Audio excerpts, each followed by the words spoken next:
Hello everyone. Friday's non-farm payroll should have been a game changer, but in fact they didn't settle anything. The dollar and bond yields initially surged on the report, but then both collapsed for mysterious reasons, and bond yields went even lower than they had started. Now, looking at this morning's rates, you'd have thought Friday was a holiday. Nothing changed. Eurodollar opened yet again with a familiar 138 handle, as it has for 18 consecutive days now. This week is going to be central bank week. There are 4 central bank meetings. Reserve Bank of Australia on Tuesday, and on Thursday we have the ECB, Bank of England, and Norges banks. The market expects no change in rates or policy at any of them, so in all cases, the focus will be on the statements and press conferences afterwards, except of course for the Bank of England, which doesn't issue a statement if it doesn't change rates. For the RBA, the members expressed some concern about the level of exchange rates last time, which they said it remained high by historical standards. Now, Aussie dollar is virtually unchanged since then, so any change in their rhetoric about the exchange rate will be a strong signal to the market about how they feel about its level. My guess is that they may intensify their comments in reaction to China allowing the renminbi to weaken. That could be Aussie negative. For the ECB, I don't expect them to change policy this week despite the slightly lower than expected Eurozone inflation for April. But we'll be talking about that more later in the week.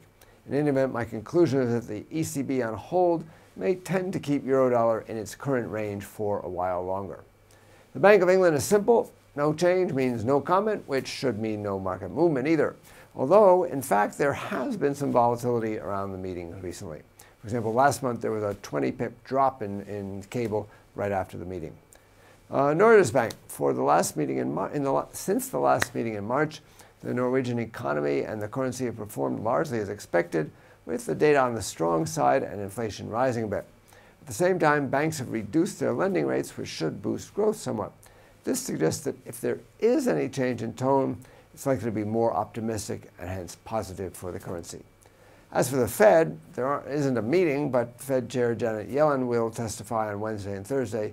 In the Q&A, she may reveal more about the FOMC's thinking on the recent labor data, whether they're on course to discontinue bond purchases entirely by the end of the year, and when they might start tightening policy. Today, the main show is the final market service sector PMI and the ISM non-manufacturing index in the U.S., both for April. The ISM index is expected to have risen to 54.1 from 53.1, but it's normally not as market affecting as the manufacturing ISM is. For more information, including technical analysis, please read the full comment on IronFX.com. You can also follow us on Twitter, like us on Facebook, subscribe to our YouTube channel, or circle us on Google+ to get more trading ideas. This is Marshall Gittler, Global Head of FX Strategy at IronFX Global, wishing you solid trading.